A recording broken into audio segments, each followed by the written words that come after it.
Welcome back, everyone. So, over the past few months, I've been following and talking to a few people about a certain subject. And I realized that I haven't really discussed anything when it comes to the Epstein files with you guys.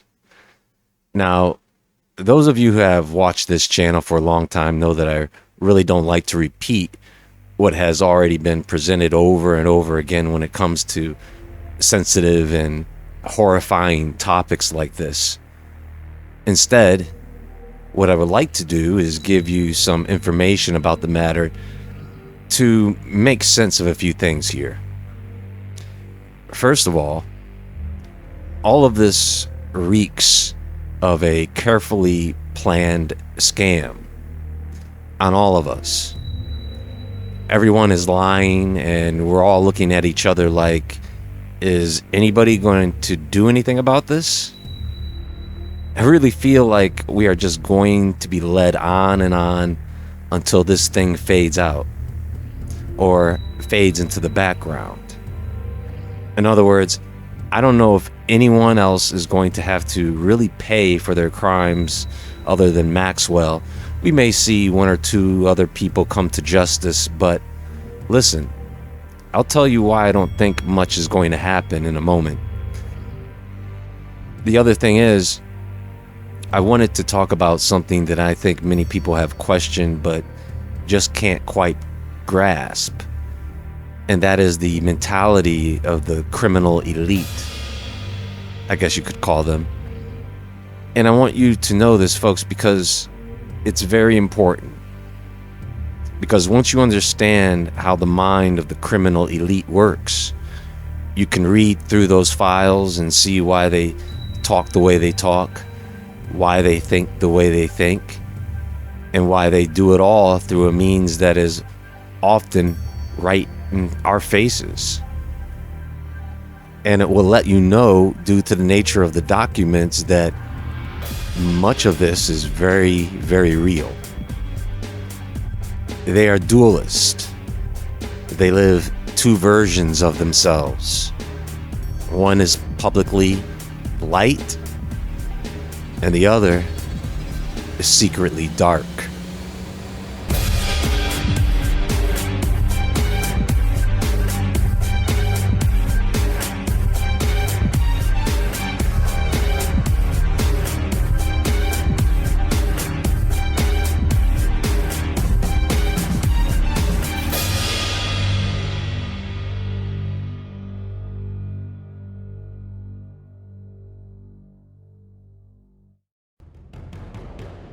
People going crazy think they found a code word for human meat? Wait, what?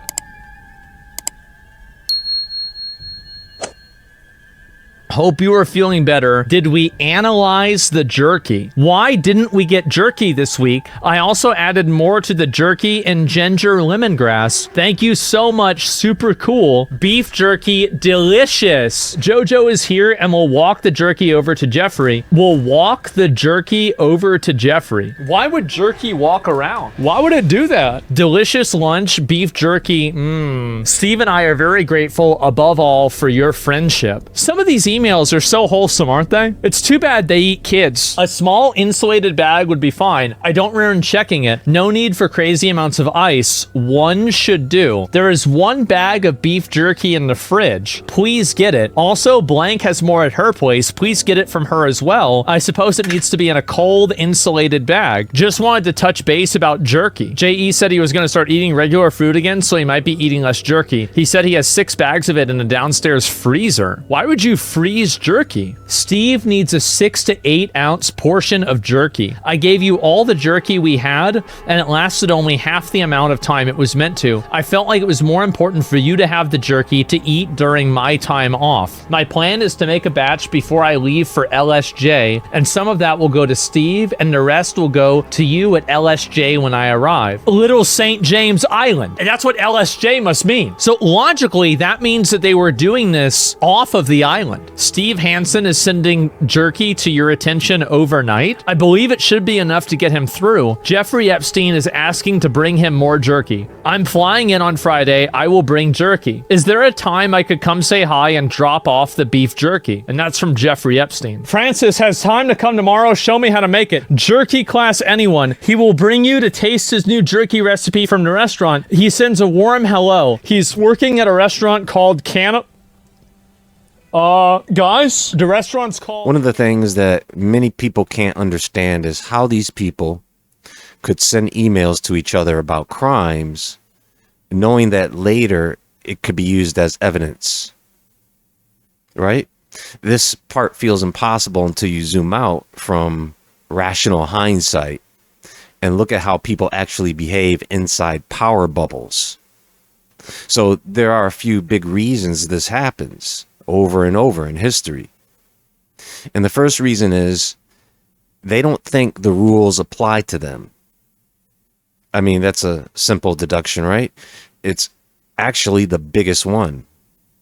You see, people who operate for years without consequences develop what's called learned invincibility. Okay? It's immunity conditioning.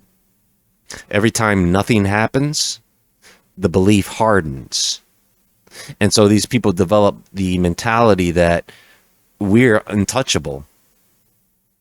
By the time emails are being sent, they're not thinking this could be evidence. They're thinking no one would ever be allowed to see this ever. That's what they're thinking. The same mindset showed up with Watergate, Enron, the Catholic Church abuse scandals. It happens with the mafia and wiretaps. You can find it in corporate price fixing emails. It's the same pattern, but different decade. Next, understand that these people, they don't describe crimes the way outsiders imagine. Most incriminating emails don't sound criminal in real time or when they are in the moment, right? They're coded messages and they are very euphemistic. At the same time, there is no originality and everything seems obvious and boring. And at the same time, the people communicating are focused on logistics. They may say things like, she's arriving tonight. The package is ready. Something like, you can arrange accommodations or use the usual contact. At the time, it felt ambiguous, but also boring. And it's really only after testimony and context that the meaning snaps into focus. In this case, we already knew what the crimes were before the files were released. We had an idea of who, we just didn't know for sure and who else was involved. The criminal elite, what they'll do is convince themselves that this isn't explicit. This is safe.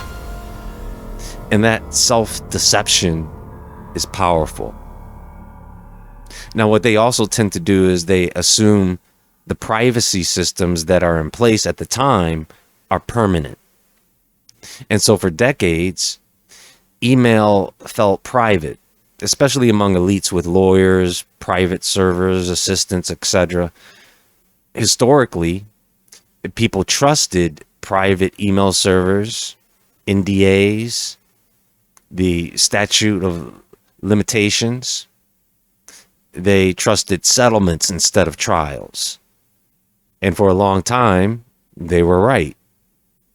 So when these systems protect you for 20 to 30 years, you stop imagining that something is going to collapse. Now, on the darker side of all of this, there is the group normalization of deviance. When everyone around you is doing it, it stops feeling dangerous. And inside these closed networks, the behavior becomes routine. The language gets soft and all those moral alarms are shut off. And so what happens is the risk that they are taking feels theoretical. This is how pilots fly unsafe planes and doctors falsify data. This is why executives commit fraud in writing, because the group reinforces the idea of this is how things are done.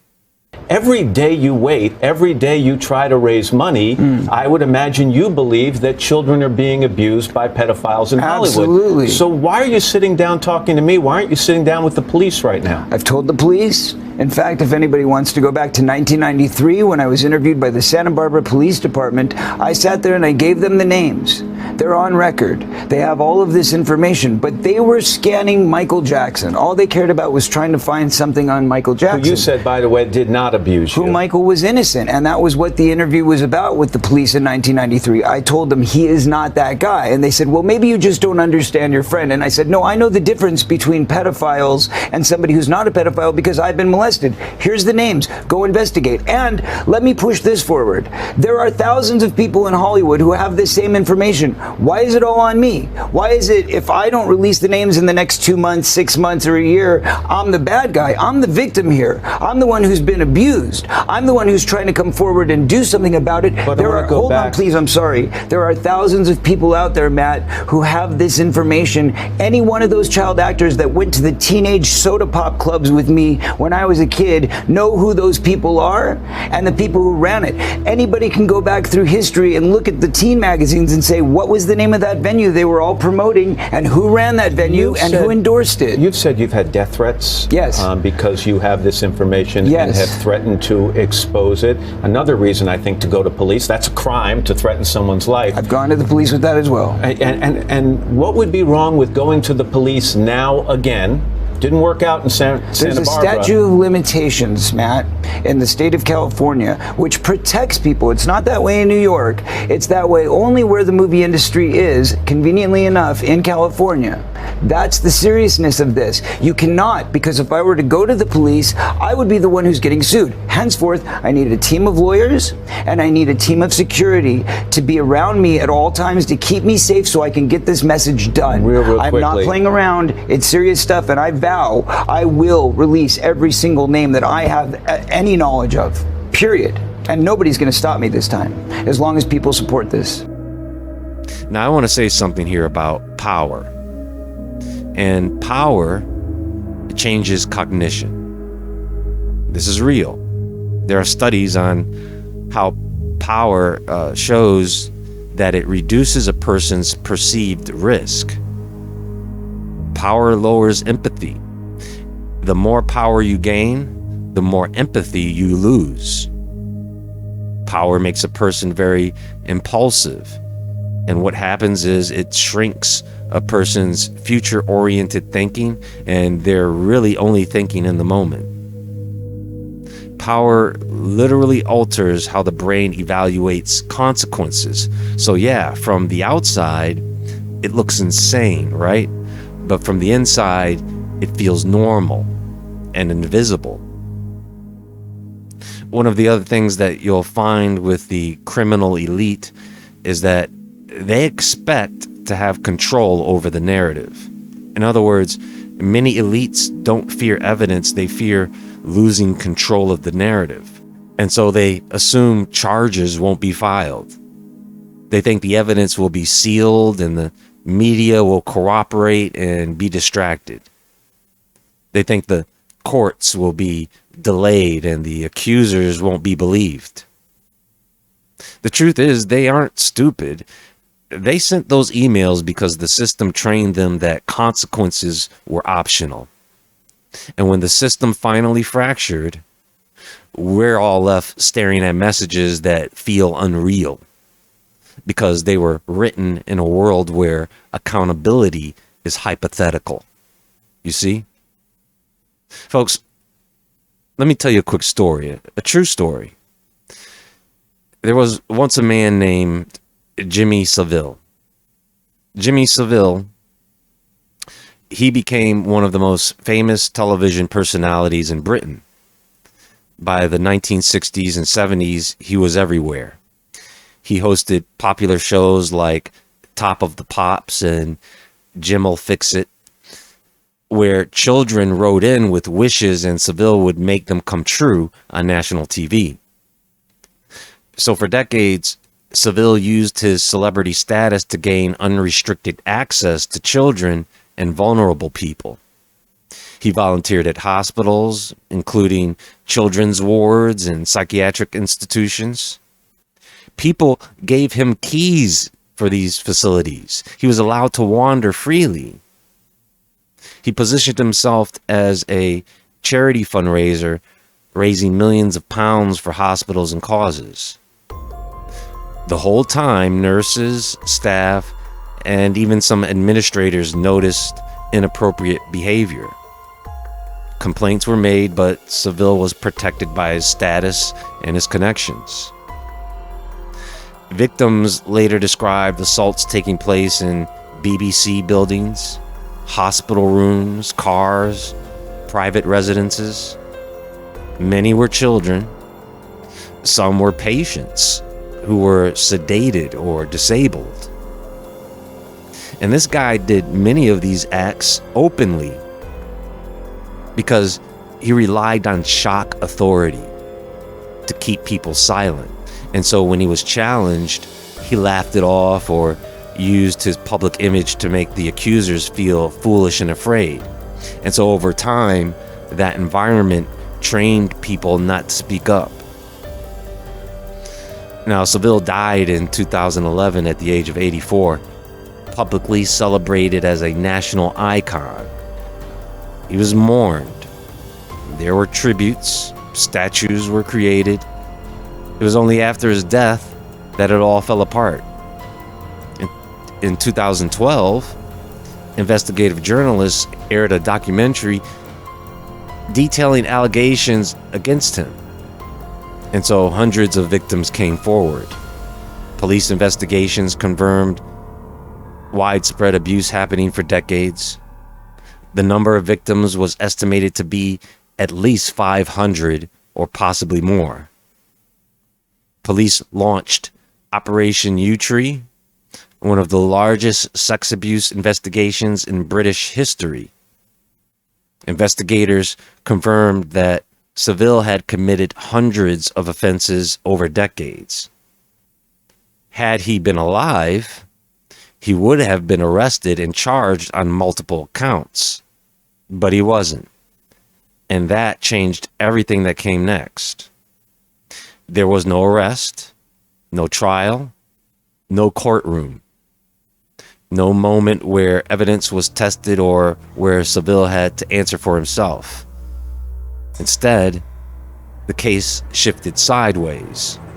Police began investigating other public figures, some who were connected to Savile and some who weren't. A handful of people were arrested, a few were convicted, others were cleared. But the central figure, the man who made all of it possible, was already gone. Understand that the people who got in trouble for this was just a handful. A few people, folks. And many of them got off from lack of evidence, you see?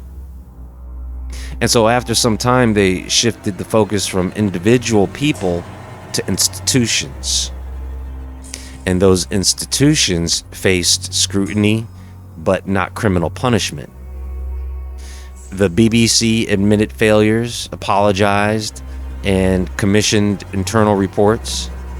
Hospitals acknowledged safeguarding breakdowns. Police admitted missed opportunities. But no organization was criminally charged for enabling decades of abuse. There were no executives in handcuffs, no systemic accountability. What the public got instead were inquiries, reports, law reforms. Some of the victims received compensation. Many received apologies. None saw the person who harmed them held legally responsible. And that, unfortunately, is what I think may happen with the Epstein case. Savile's case became a lesson in how exposure is not the same as accountability. The truth came out, but too late to matter in a way it should have. In the end, the point is, this system that we live in may acknowledge the crime, but it never truly delivers justice. Anyway, folks, that's going to be all for now, and we'll come back to this topic soon. But until then, please click the thumbs up button for me and like this video. Let me know your thoughts in the comments below, and until next time, friends, stay awake, stay aware, stay safe, and I'll talk to you all soon.